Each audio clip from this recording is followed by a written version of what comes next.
Yeah, hi, good morning. Hi everyone. Yeah, hello, Good morning, ma'am. morning. We are waiting for a few more people to join, and I think we are live also. So in the meantime, Pratyusha, I think we can just get started. Yeah, ma'am. Hi everyone. My name is Pratyusha. A very warm welcome to our YouTube channel. We really want to thank you for joining us on a Saturday morning for the second webinar in the webinar series on Are You Ready for the 21st Century Classroom? So today your facilitator will be Dr. Madhuri Dubey. Dr. Madhuri Dubey is the founder director of National Skills Network, which is a digital platform dedicated to share the positive impact of skilling and vocational education and employability to bridge the gap between industry and academia. Dr. Dubey has over 27 years of experience, which is rich and varied in training, curriculum, design, technology-based learning, and marketing, combined with a research in education policy and curriculum studies in ESL from FLU Hyderabad. She has also authored a book which you might find insightful, and you can go ahead and give it a try. So before moving ahead to the second webinar, here is a quick recap for you about the first webinar session, which was held on August, which was What's held on on August, 9th, 5th, yeah, 5th August. yeah, Yeah, it was on 5th. August 5th. So if you have missed, then you can, it's there on our YouTube channel. You can go and check that out. In the first webinar, we discussed about the transformative changes in the education sector and a few crucial aspects of NEP 2020 pertaining to teacher development. So now let's go ahead and start the second webinar, which will focus more on the 21st century skills for teachers, trainers, teachers, trainers, adjunct faculties, and others. So over to you, Dr. Madhuri. Thank you, Pratyusha, and thank you all for joining. We are also looking forward to more people to join because we have got confirmations from all of them from different states and universities. And I would also request you to just put in a reminder. You can tell your colleagues that we have started and they can join us. This session is, as Pratyusha just said, it is going to focus on 21st century skills. And we have done quite a bit of research on this. And we feel that every teacher, trainer, or adjunct faculty, whoever is connected with teaching and facilitating teaching and learning should be aware of these skills. And so with that purpose, I would like to get started. And once again, I welcome you all to this session. And yeah, I have a few slides again today, which I would like to use for my presentation.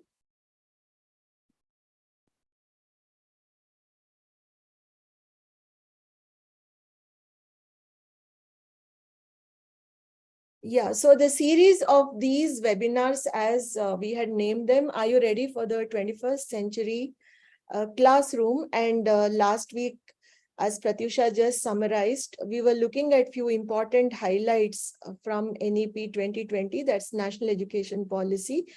And we feel that all of us have a role to play in implementing the policy, right from the level of the teacher. Even the parents have a role to play because, they also need to be aware. And of course, the institutions, the academic institutions.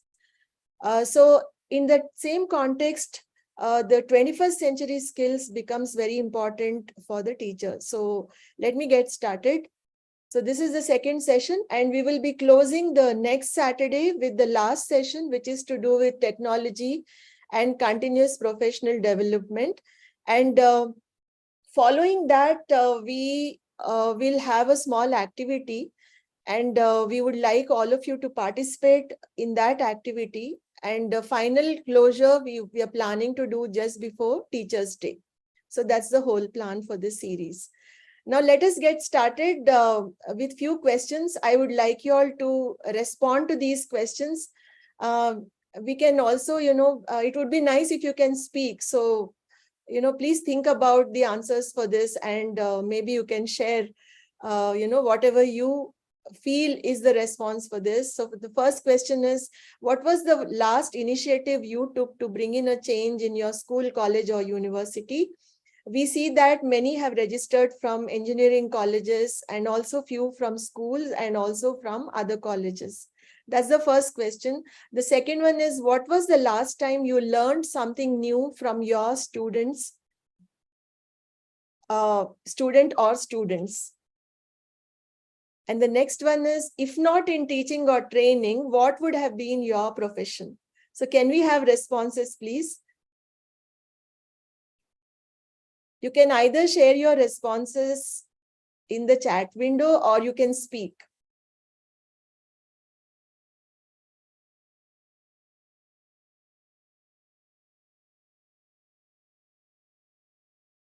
This is not a webinar where I'll be lecturing continuously.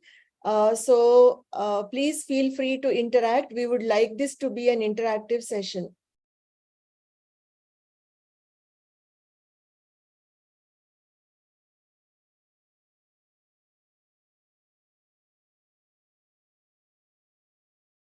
Yeah, hello.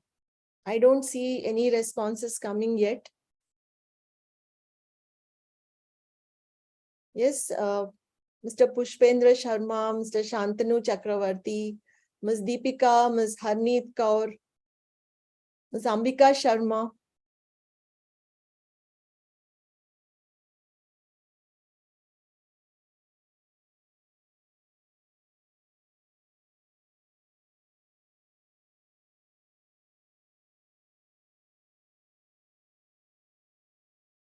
So there is no initiative taken by anyone in the last a few months or years.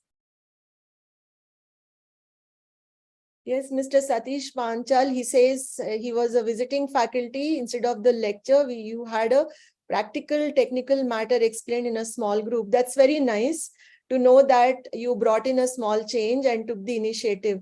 Anyone else?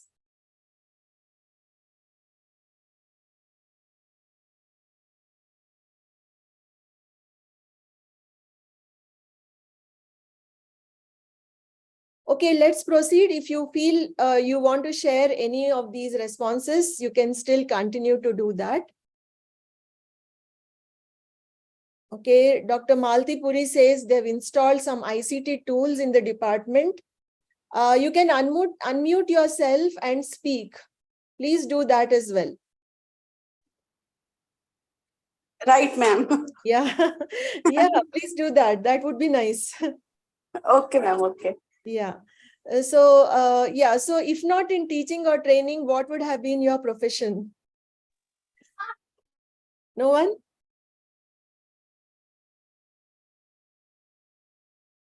So is teaching or training or being an adjunct faculty what you really always aspire to do? That's what we understand from this. Okay, so let's proceed. Again, I'm referring to NEP 2020, which talks about, the importance it gives to the faculty is so much that, it says the faculty is the key, like you are the pillars, okay, whether you are an adjunct faculty or you're a teacher or a trainer, you are the pillar to implement many things and in the policy, and even without NEP 2020 or with the current system that you are following, the role you play is so crucial that, you can not only just implement the syllabus, which usually happens, but you also have the flexibility. You can also be, playing an autonomous role where you bring in the change and you bring in the innovation that is needed to make the classroom interesting and also make it very relevant for the new kind of things that are happening as we move into new models of learning. And that's the reason, we theme this entire series as 21st century classroom, which is driven by technology, where students have a lot of flexibility, where students have a lot of access, to many ways of learning. So in such a scenario, the role of teacher also keeps changing. So that's what we are going to look at today. Even in the last session, we had looked at these points where the 21st century classroom is not limited to a physical entity, time, or space. And it is not about teachers preparing students for exams alone. We need to look at different ways of enriching the lives of students so that they not only become employable, but they also explore other routes as entrepreneurship, where they can become job creators. It is here that the teacher's role becomes absolutely crucial. And also as we go ahead and look at new models of teaching and learning, we see that skills and applied learning becomes very, very crucial, and the bookish, acquiring of knowledge and which is not really applicable is not so useful in the coming years. And transition to the world of work becomes very important. And that's where, right from school, how do students transition to the world of work is also something that gets included in the curriculum, which is already happening. And this is where the vocational segment also becomes crucial. The having some vocational subjects and integrating practical training also becomes crucial. And then how does technology get integrated in the curriculum, and how does the learning outcome become an important part is also something that we need to look forward to when we talk about 21st century classroom. So one more question here: how would you rate the pace of change in formal teaching learning? What has been the pace of change in the last 10 years? Let's say slow, medium, or very high paced. The pace of change in the last 10 years, how was it? In the last 5 years, how was it? In the last 3 years, how was it? It's okay, even if you were not in the teaching profession during the last 10 years, at least, from some perspective, if you can tell us what has been the pace of change. Fast, very fast, slow? Yeah. Last 10 years? Last 3 years was very fast. Mr. Shantanu, why do you think it has been very fast in the last 3 years? You can also unmute yourself and speak.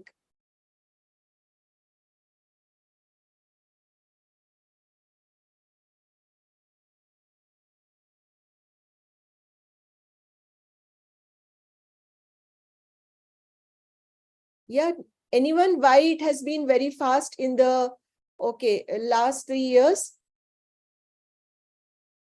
Or whatever the pace has been in the last 5 to 10 years?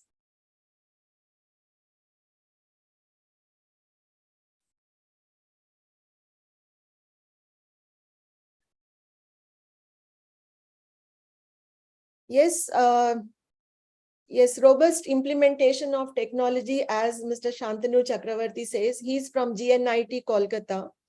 Yeah, that's true. I think technology has been one of the key drivers for the change. Now, as we move ahead, let us look at this important, a perspective. I'm using this quotation just to drive the idea of why change is important and how 21st century skills are connected with this. This is a very famous quote. I'm sure all of you, also most of you rather, would have seen this from Albert Einstein. It is attributed to Albert Einstein. Insanity is doing the same thing over and over again and expecting different results. So are we doing this? Are we expecting different results by doing the things in the same way? Yes or no? Well, I guess so in most cases, because we want to see different results, but have we really taken a different approach? Are we doing it differently? That's the question. And that is where the 21st century skills play a very important role. I don't know how many of you have seen this. If you have seen, please keep chatting. Please share your comments or your observations in chat. As I said, I request you to make it an interactive session. And when required, you can also unmute yourself or you can share your points in the chat. So this is a very popular, framework of 21st century skills, which is shared by World Economic Forum. And this is mostly used for creating programs for students. But I feel this kind of framework is also useful for teachers whenever we are thinking of how teachers will have to equip themselves with 21st century skills, especially the red highlighted areas here where the skills are listed. Okay, like critical thinking, problem solving, creativity, communication, collaboration, curiosity, initiative, persistence, adaptability, and leadership. So these are few skills which are very, very important for the teaching training community. And let's see how we can, acquire few of them. So the way the framework can be designed here is like this. I have put them under 3 categories.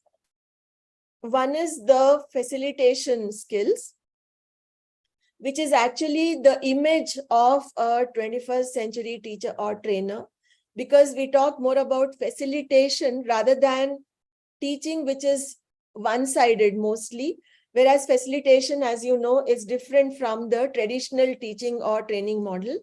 Then the other set of skills fall under research and innovation. And then the last set of skills is personal effectiveness.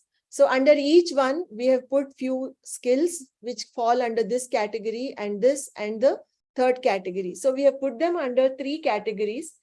And the overarching kind of set of skills here is technology adoption and change management. So this is something which is applicable under any of the categories. How does one adopt technology? How does one handle change management? That's very crucial for all the teachers, trainers, faculty members as we try to navigate the new way of delivering or facilitating, learning. So let's look into all these 3 categories now. First is the facilitation skills, under which we have put together taking initiative, active listening, problem solving, empathy, and planning and organizing. So have you ever thought about these skills, how to acquire them? Was there any such activity that you did? So before we go ahead, before we look forward to these skills, there are a few questions which I would like you to reflect on and respond.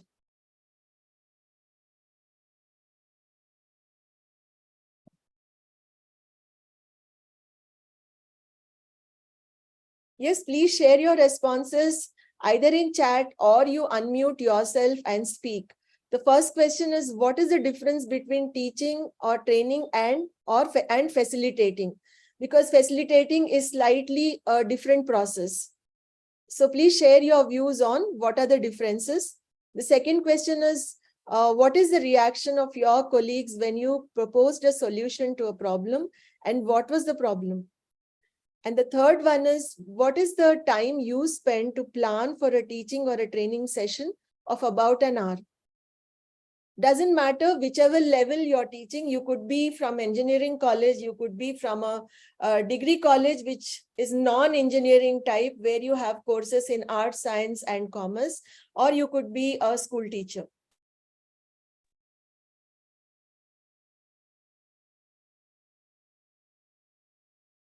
Hello, I am Yeah. Neha. Yeah. I'm Neha. I would like to speak about difference between teaching, training, and facilitating. Okay, great. Yeah, please go ahead, Neha.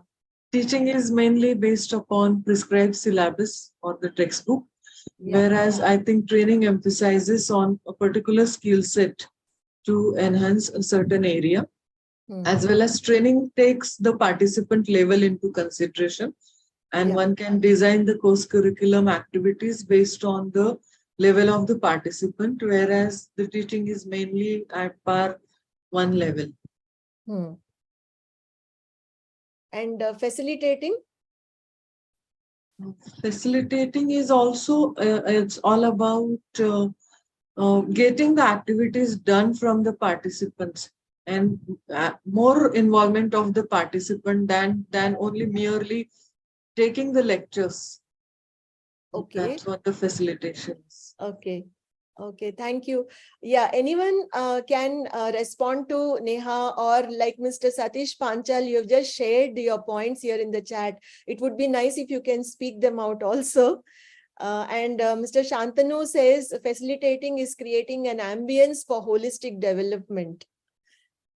Yeah, all of them are correct. There's no question of right or wrong here. I think we are all trying to understand how we are moving from the traditional model of teaching and training. Like you said, Neha, very rightly, the difference between the two. We are moving towards a model which requires the teacher to be a facilitator, and we will see how that can be done. And what was the reaction to your colleagues when you proposed a solution? Any thoughts on this? Was there such instance, or the time you spent to plan for a session?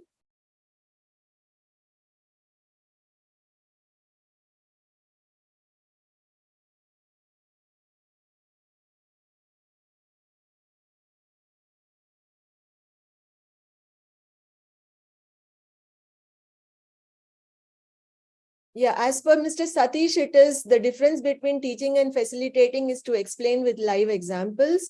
And he's giving us the context of MTech students.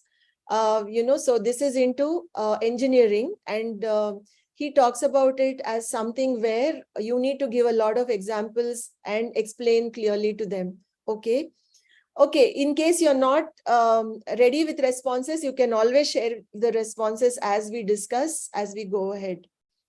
Okay, so facilitation is this, as you rightly mentioned just now, it is about creating an ambience, creating an environment where it is not of a very threatening kind of an environment, or rather where it is not like one-sided teaching continuously or pouring it into the students' heads, as we say, the knowledge, but maybe eliciting things from them, right?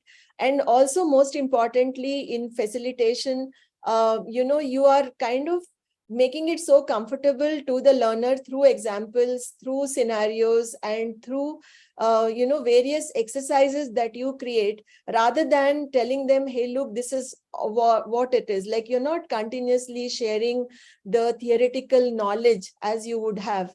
And also, very rightly, as it was pointed out, you need a lot of examples. You need to give that personal attention. So normally when we talk about facilitating, we are talking about doing it in small groups of students, right?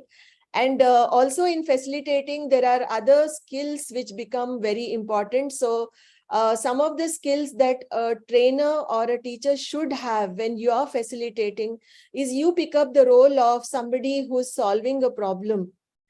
Okay, you also need to be a problem solver, not just someone who's reading things from a presentation deck or set of slides, or from a textbook, or doing something which is one-sided. So as a facilitator, you will have to anticipate few problems, few issues, or you look at those areas where you feel, yeah, this could be a problem. I need to take a solution-centric approach. And also look at the entire exercise of whatever you're teaching or training, which has an angle of critical thinking. So you're not somebody who's just implementing the syllabus or facilitating an assessment or an exam, but you're also looking at issues which you need to reflect on and find solutions. So with this, what happens is, today, the kind of situation we are in, the syllabus has many limitations. It doesn't make you a dynamic person, right? When you just implement the syllabus. Whereas for the classroom to be dynamic, you need to have this approach where you're solving the problem and where you are continuously thinking critically to arrive at few solutions, which can make you a very enlightened teacher, which can make you a very enlightened or a person who's reflecting on the reality and training or teaching. At the same time, when we talk about facilitating, it also involves a lot of listening. Okay, as teachers or trainers, most of us are used to lecturing or continuously talking, but this is something, when we talk about facilitating, we are giving in that time to the learners and actively listening, and also being empathetic. So is there a response, is there an example you can share about being empathetic. Was there an instance in your life when you showed that you are an empathetic teacher or a trainer? What would be an example? Please keep sharing as we go ahead. Yeah, so starting with an anecdote, quiz, story, this is a good comment. How we do it, case studies, life skill examples. Yeah, all these are very useful when we are facilitating, using worksheets, and team activities. That's also very important. And empathy is one of the important skills which every teacher, trainer, faculty member should have, especially in today's scenario, because there is so much of stress around all of us, right? We are all into many things, even the students. And I think the students are the most stressed people today because everybody has expectations from them. They have the stress of exams, and then they have the stress of being active on social media, right? And then, there is so much of information which is available to them. Most of the time, they don't know how to handle themselves. They definitely look forward to somebody who can be empathetic rather than, being very strict and, being very teacher like in the traditional sense of the word. So somebody who can listen to them, somebody who can find out what are the issues happening or what are the issues they are facing. I think that kind of an approach would be very useful in handling the 21st century classroom. So these are some things which fall under facilitating, and also having multiple plans. Planning and organizing is a very key skill for the 21st century teacher, trainer, or faculty member. The amount of planning we do shows how good we are in making use of time. So with planning, you have other skills coming in as, let's say, time management or collaboration or organizing things, as a team. You interact with your colleagues, you interact with your the head of the institution, and then you come up with a good plan, and not just one plan. The beauty of planning is that you need to have multiple plans, like plan A or B or C or D, multiple plans, at least plan A and B. If this works, it's good. If it does not work, then what? So one of the examples I can give you here quickly is when you're planning for a blended session, like say you're going to do a blended session, like it was done during COVID, right? You were doing a lot of technology enabled sessions for the students. This is where I think planning is very crucial. In case you're not planning it well, then there could be issues in terms of technology, in terms of what you're going to teach or what you're going to facilitate. So organizing and planning both go together, and this is a very important skill under facilitation. Yeah, any thoughts coming to you regarding the facilitation skills? Any more ideas? Please keep sharing. The next set of skills which we feel is very important here is research and innovation. The image of teacher, the image of teaching today in India mostly is that most people get into teaching when there is no other option for them. But that's not correct. There are so many teachers in our country who join this profession because of passion, because they feel they want to bring in a change in the life of students. It would be nice to know how you decided to get into teaching. Please let us know through chat. So when you're a teacher, it is not like something is handed down to you in terms of curriculum or syllabus. It's not just that. It is also about your personal growth, right? Professional growth. And professional growth doesn't mean just getting a research degree like a PhD or something. That's of course important. It is there. But it should be the lifestyle of a teacher where the teacher is continuously researching, continuously trying to innovate, continuously trying to see what new ideas can come. That's the image of the 21st century teacher, trainer, or faculty that we would like to promote, who's very well aware of these important key areas, which involves many skills. Now, what are the skills that are involved here? Few of them we have listed here: curiosity, inquiry, growth mindset, collaboration, entrepreneurship, and networking. So let's see now how these are important. Again, before we move into this part of the session. It would be nice to know more from you about these questions. So there are 3 questions. Please respond to them through chat, or it could be like you can speak. We all would be happy to hear you. So first question is, when you don't know something, do you ask your colleagues, or you use Google, or you ask your students? You can also give us an example. Next, how did you overcome one of your limitations and converted your weakness into strength? The third question for this segment is, did you explore any idea that could turn you into an entrepreneur? If yes, how? So can we have your responses, please?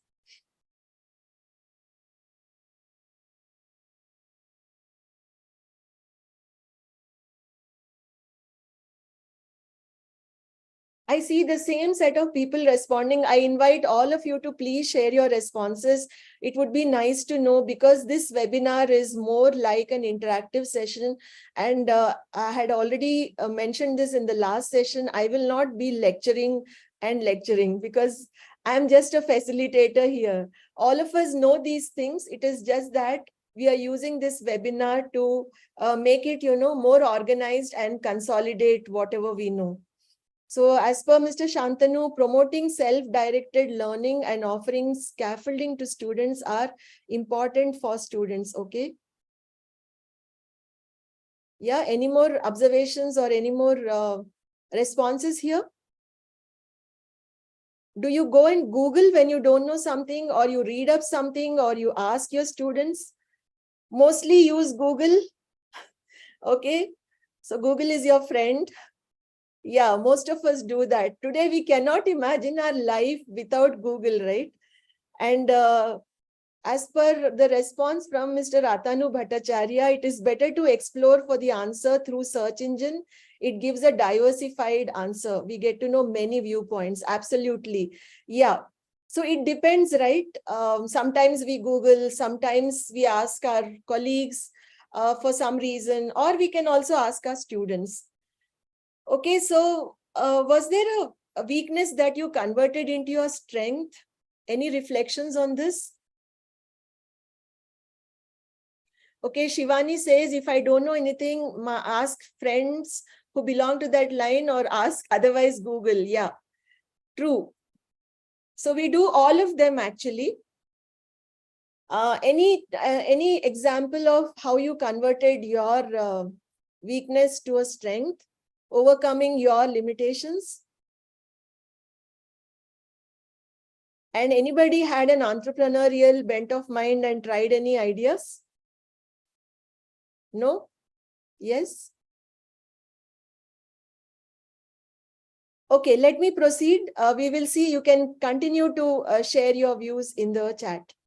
Yeah, so when we are looking at research and innovation, as we know, if you look at other countries, mostly the advanced countries like the US or some countries in Europe or in Australia, I'm sure you would have seen how research becomes a very important activity for teachers and trainers and any faculty member, because it is only through research that we learn.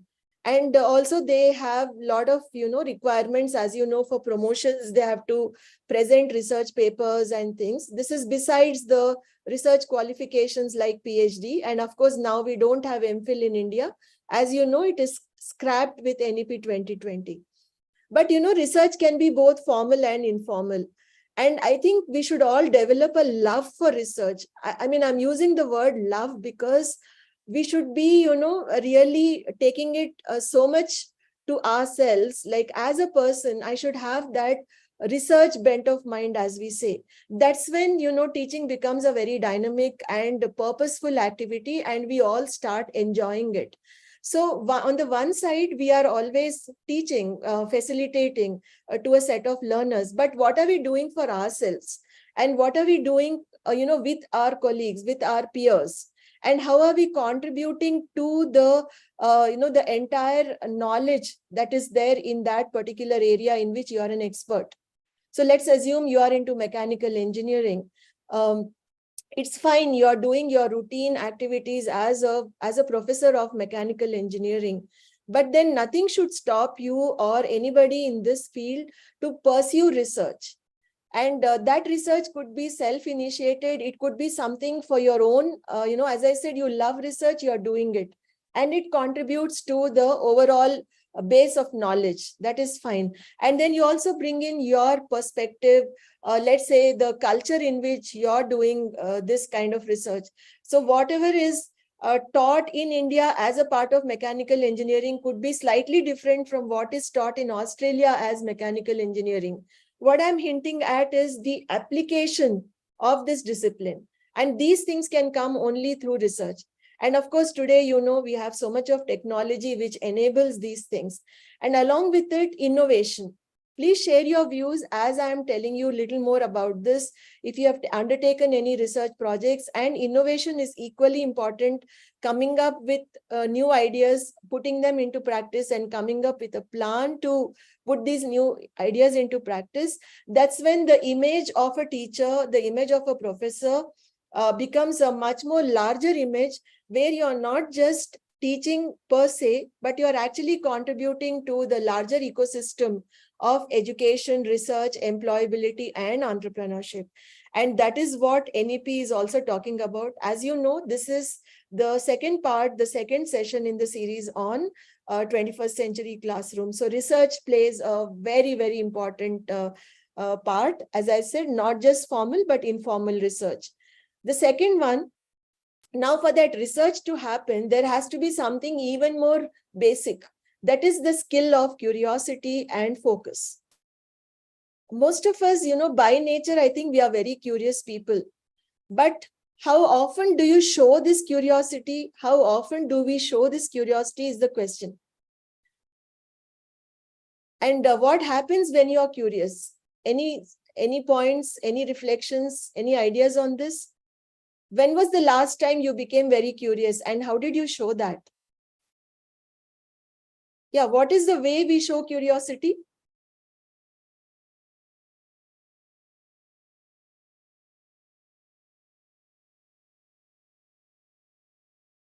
Yeah, as we are, I'm just reading the comment from Mr. Atanu Bhattacharya. Yeah, in most of the organizations in India, research is not supported very well. There are many issues. But then I think the whole idea of doing this webinar and following it up with few more workshops is to create awareness that we need to find ways to see how we can get support for some research. It can be a small type of a research. It need not be a very big project. Starting small perhaps would be something we should be doing. And also we are very well aware, all of us, I am also from the same system. I was also into teaching for a long time, and I know the issues we all face. My research was also in teaching and in curriculum and things like that. And I know very well, being an insider, having worked in this system, I know there are few things which are very tough. But I strongly feel that even a small number of teachers, trainers, and faculty members could bring in a change that will have a lasting impact on not only learners, but also on the teaching and training fraternity. And I think with a bit of passion, with a bit of courage, and with a bit of perseverance and dedication, we can bring in a change. And research there, I feel, plays a very important role. And being curious, of course, is the first step. Yeah, so by probing, we can be curious. By asking questions, we can be curious. And you know what happens sometimes? This whole skill about curiosity dies down immediately because we hesitate. Are, should we ask this question or not? Is it good to ask or not? But, I feel we should be like the child here who's trying to be curious. That curiosity is actually the child in us. By nature, we are very curious, but as we grow, we stop asking those questions. We feel, array, if I ask this, what will others think? So it's not, about what will others think. Let them think whatever they want. It's my feeling that I'm feeling curious, so let me ask. It could be as simple as, okay, I'm so curious. I hear so much about this chat GPT and AI and all that. Is it really going to help me, in some way? What is chat GPT all about? That's my curiosity. And I'm asking you. Okay, so I'm not worried here whether what somebody will say. Will they think that, oh, doesn't she know about chat GPT? Doesn't she know about artificial intelligence? It's okay, I might know, but I'm curious. So I'm asking this question, right? So curiosity is probing. It's about, using our imagination, as Mr. Shantanu says very rightly. It is about being ourselves. I think somewhere down the line, we forget that, we are someone, I'm somebody as Madhuri, you are someone as Shantanu or Atanu or Deepika, or Neha. So you see, that is something which is very important for us to retain when we are talking about 21st century skills for teachers. The next important skill is focus. As we all know, we are living in a world where we are continuously distracted. You have notifications on phone, you have something else happening around you. There is somebody browsing and telling you something, sharing some information. Then there are social media channels which are sharing a lot of things. There are so many things happening. If I look back at my student days 30 years ago, 3 decades back, none of it was there. In fact, we didn't even have a phone in our house. I'm sure those of you who belong to my generation would know, the only distraction we had was probably the TV at home. Okay. And then we were very serious about going to physical libraries, reading physical books and making notes. For us, research meant all that. Okay. And then, discussing things in a classroom or in a meeting room. So the university idea was very different then. But today, everything has changed so much, especially like you said, during the last 5 years or so. This focus thing is, I think the most crucial skill here. If you're not focused, then you're easily distracted. And the moment you're distracted, then, you start getting frustrated, then you lose your way and a lot of things happen there. So I think this skill has to be very consciously cultivated. Okay. And the next important skill here is the growth mindset and also being adaptable, adaptability, flexibility. These are important skills. Growth mindset versus fixed mindset. Have you all read about this anytime? I'm sure you did. But it has a very important thing for you when you are looking at research, when you are looking at growth, when you are looking at professional development. This is a very important 21st century skill, where a growth mindset tells you that, look, you don't have any limitations. You have unlimited possibilities. Whereas a fixed mindset, if you have a fixed mindset, you feel that, okay, this is the only thing I can do. This is where the limits are. Beyond this, I cannot progress. But when you look at the issue, or when you look at something with a growth mindset point of view, you will see that, oh no, okay, something hasn't worked. Let me try some other way of doing it. You will start exploring options. You will start looking at things in a very different way. You will not see it as end of the world. Okay, this is the end. Now beyond this, nothing can happen. So these two words are, self-explanatory. So the importance of growth mindset is so much today when you have to grow as a teacher or a trainer or a faculty member, and see that, you have personal growth and also professional growth and satisfaction. See, one thing I strongly believe is that for all these things, the responsibility mostly lies on us. We are responsible. Of course, the college or the university is always there to, help us with whatever we need, with a good salary, with funding, with the financial support. And there are all government schemes which you can tap into. There are a lot of things you can do. But I feel, as a person, what you are determines your success in all these initiatives. For that matter, even to feel good as a professional teacher, trainer, or a faculty or a subject expert, I think for all these things, it matters a lot what kind of a person you are. And that is where these 21st century skills come into play. And growth mindset is absolutely important for us to dwell into and also check how we can consciously imbibe this skill. And the next one is adaptability. What can be a good example of adaptability? Can you please share? Let's say in the recent context. Yeah. When was the last time that you showed that you are an adaptable person, you are flexible? Anything coming to your mind? The skill of adaptability. See, what is the opposite of adaptability? If you're not adaptable, then what are you? Yeah.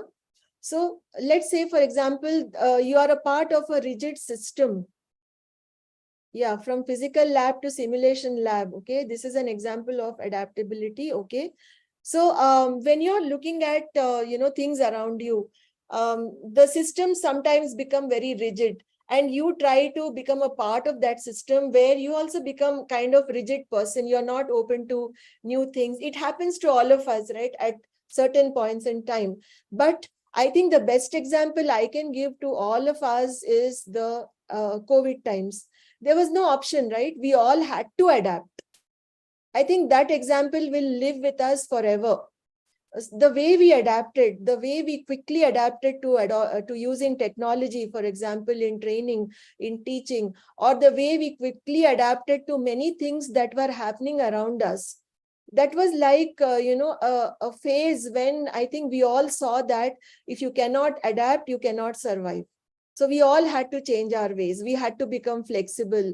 We had to become more empathetic towards people around us. I think each one of us was actually showing a lot of 21st century skills, as we are calling it now, during that phase, right? So adaptability is very essential to grow as a professional in the present century and handle the 21st century classroom. Now, the last set of skills which we would be looking at here is the personal effectiveness. So there are a set of skills here under personal effectiveness.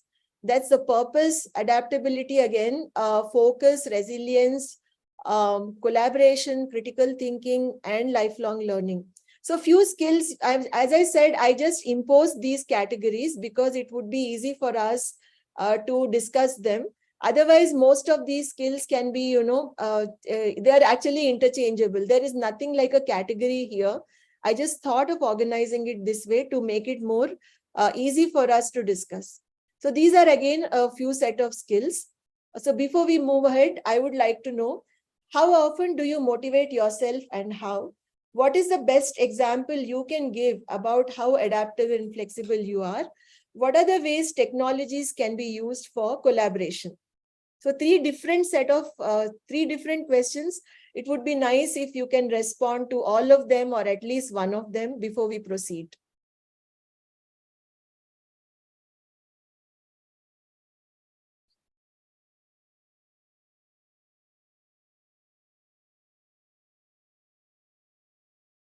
Yeah, I'm just reading few comments here. One more comment about how sometimes the student itself, the syllabus itself becomes rigid to train the student. Yes, see, the entire idea of a syllabus, it is a framework, right? And the idea of a syllabus is for you to prepare also the students for certain outcomes, which could be assessed through exams. But nothing stops us from introducing few interesting things to make that syllabus flexible. Now, I know most of us will be operating under the constraint of time. In my previous workshops, whenever I discuss these points, most often teachers would say that, we have a time constraint. We are bound by times. We are bound by workload. I know these are all the givens. It is mostly going to be there with us because in India, the setup we have is that we have too many students in our classrooms. Our numbers are high. The infrastructure is not very good. And not all colleges give you top class infrastructure. But believe me, to make your profession enjoyable and to feel good that you're doing a fantastic contribution to the society, to the country as a teacher, I think we have to be a little more accommodative and try out things, which help you feel good about your profession as well.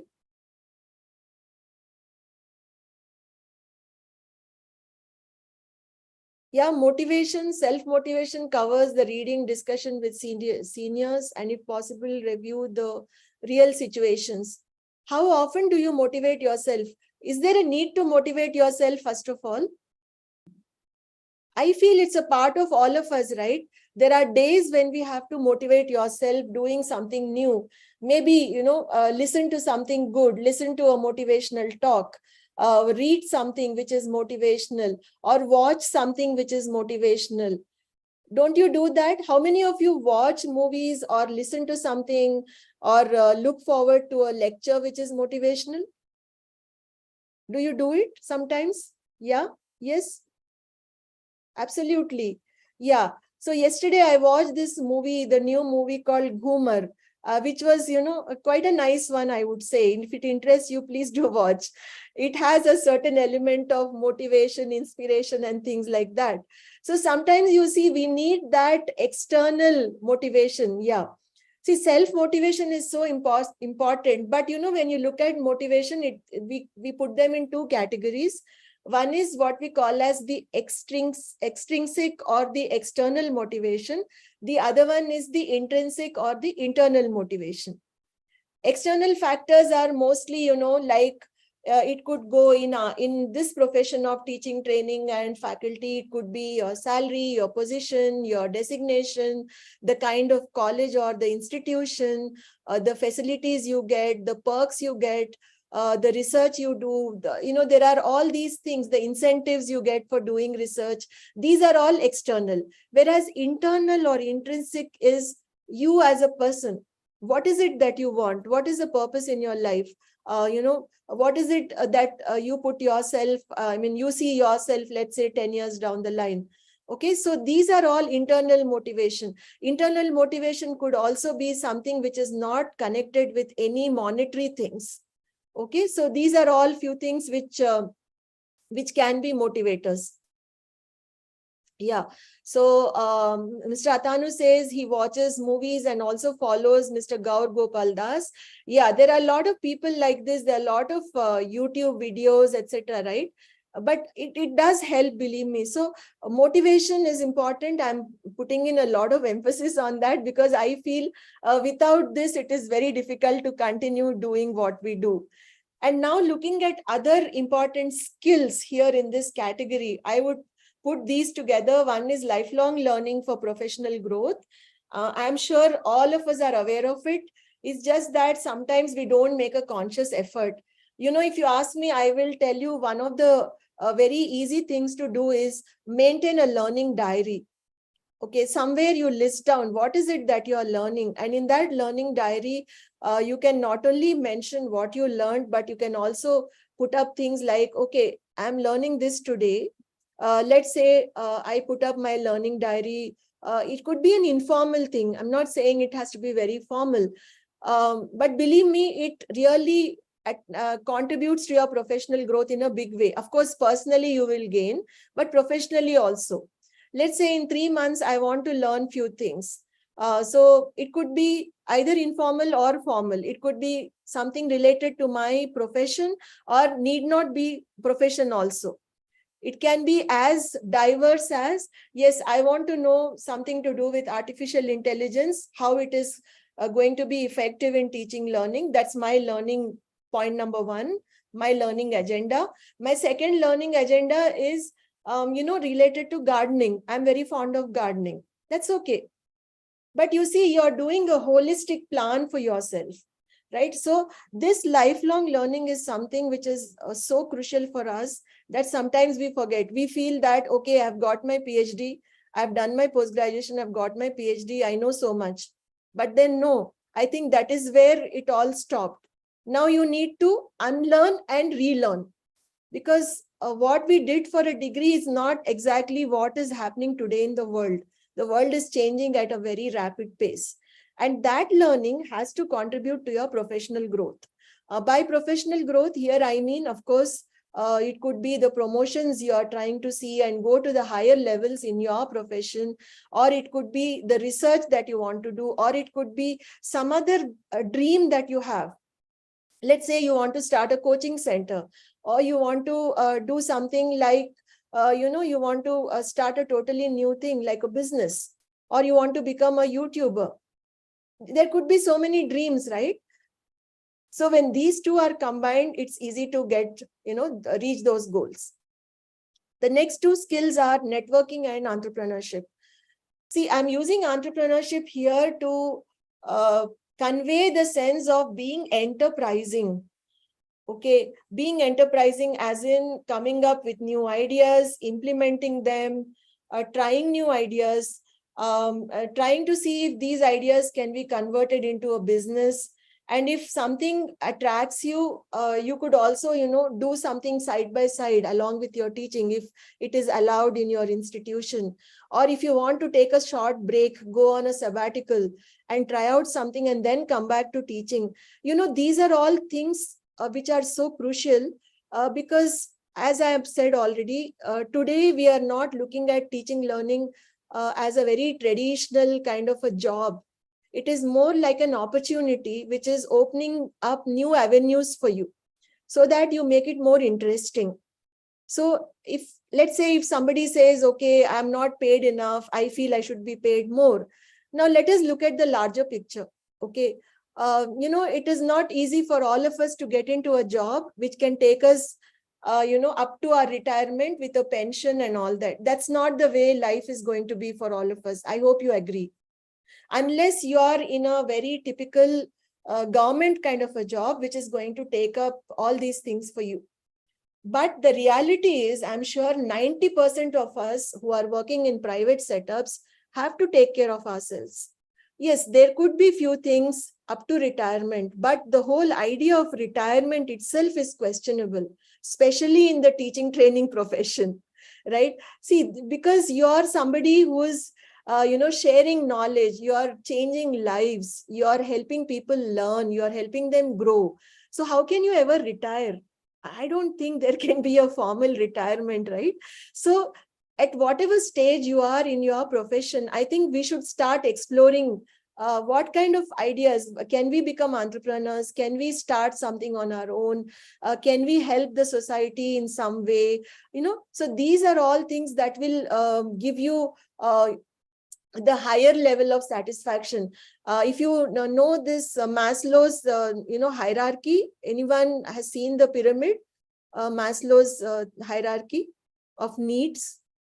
I will use it in the last session, which is going to be next Saturday. And I would like all of you to attend that session as well. That will be the last session. There is Maslow's hierarchy of needs, right? If you have seen or referred to it, that is something which is very relevant for us when we are looking at these things. And then networking is going to be a very critical skill for all of us. And I would request all of you to use networking platforms like LinkedIn. LinkedIn is not just for the corporate sector. As you know, it is for all of us, whoever is a professional.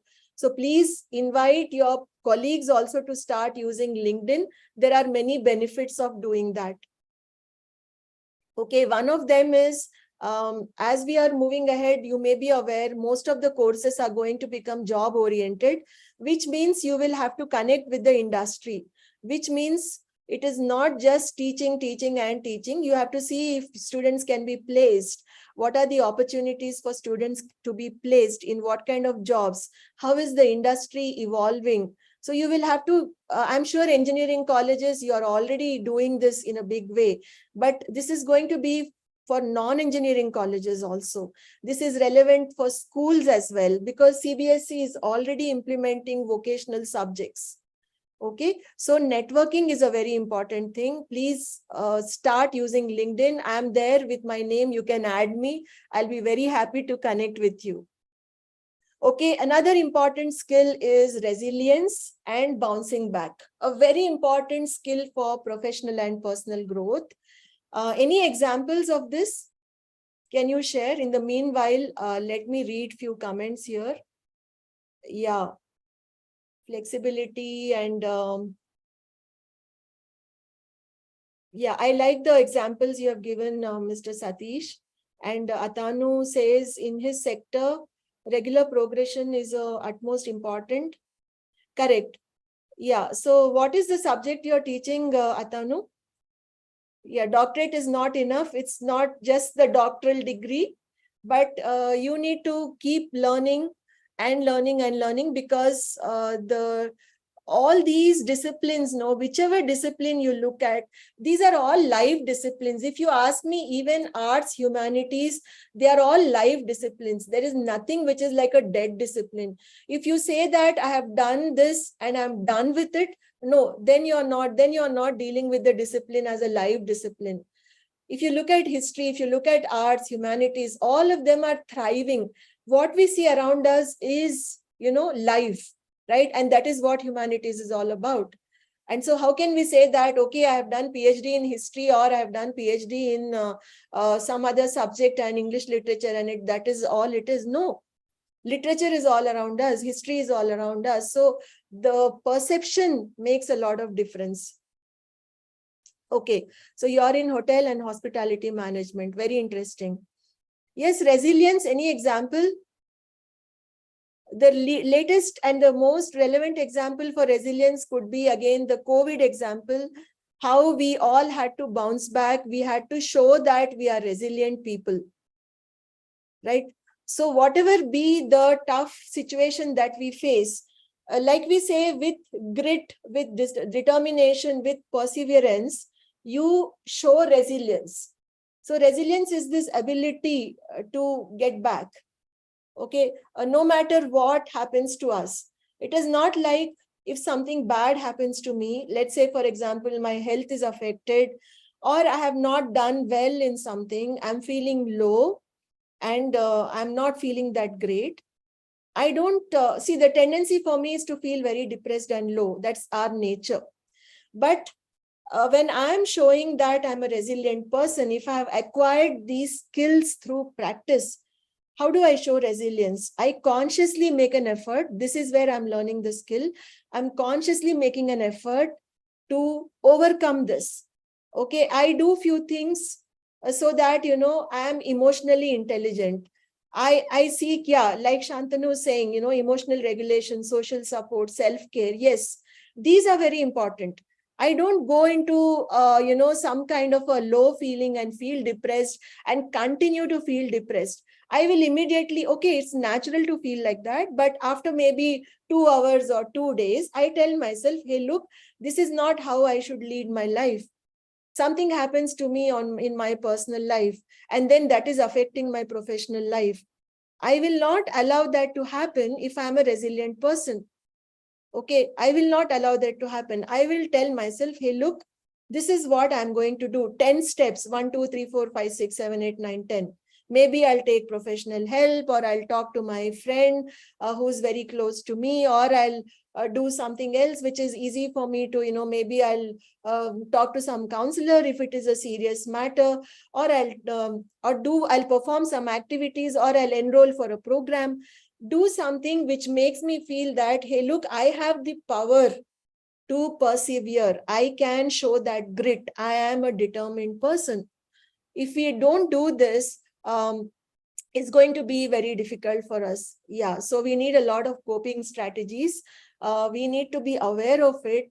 And that's a very important 21st century skill again. So why I'm insisting on 21st century is the century we are living in is something that is changing so rapidly. There is so much of a possibility that, we get totally distracted, we get disoriented. There are many things happening around us.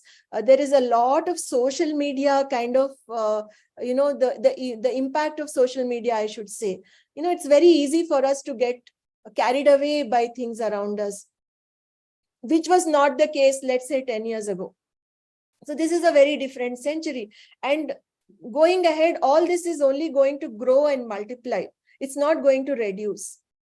Already, there is a lot of talk, okay, chat GPT, artificial intelligence will take away the job of someone. Actually, no.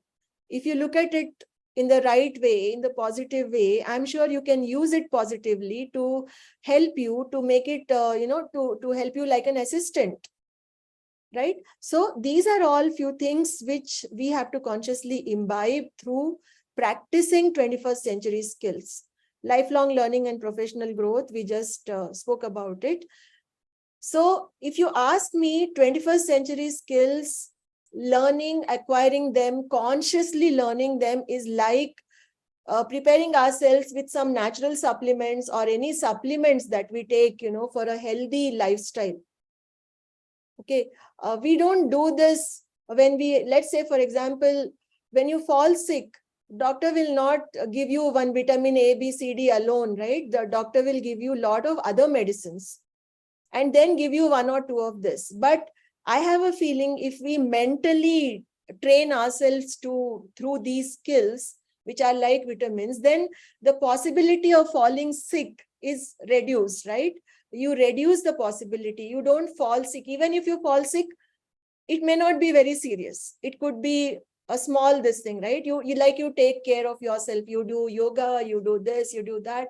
I think alongside that, making a list of 21st century skills and practicing them and maintaining a learning diary is something that will make our life much more meaningful in this profession.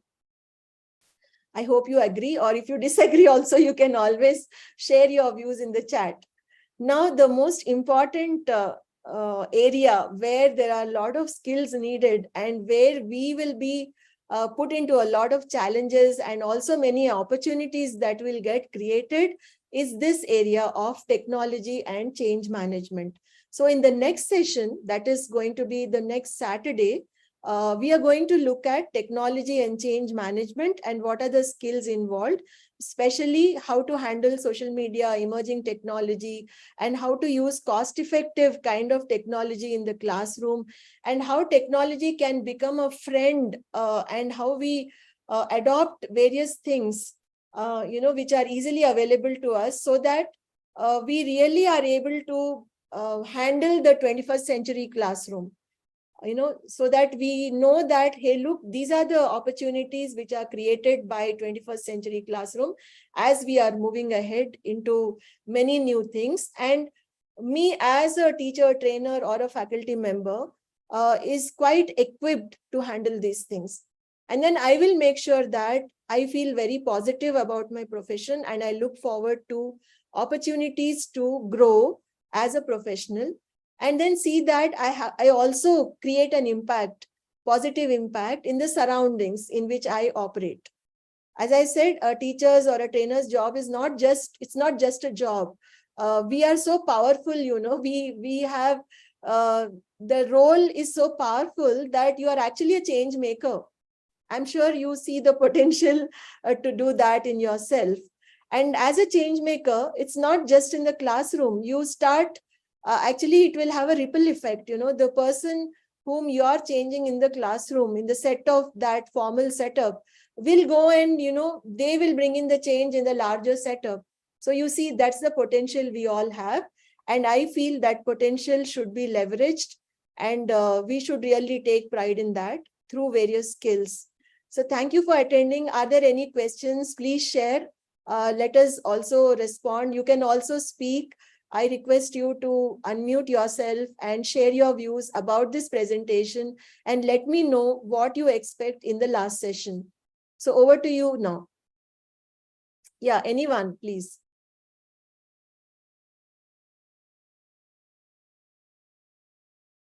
And before I close, or rather before we close, it would be nice if in the next session, before we start the next session, you can share your views on this slide. How you see technology and all these emerging technologies making a difference in the coming years, months, and how you will handle it. It would be nice to know more from you. So you can share a small note on that. Maybe you can write a paragraph. We have a WhatsApp group, as you know. I hope you are added to the group. You can share your views in the group. Yes, are you all there or have you logged out? Yes, any comments, any thoughts? Any responses, reactions, suggestions?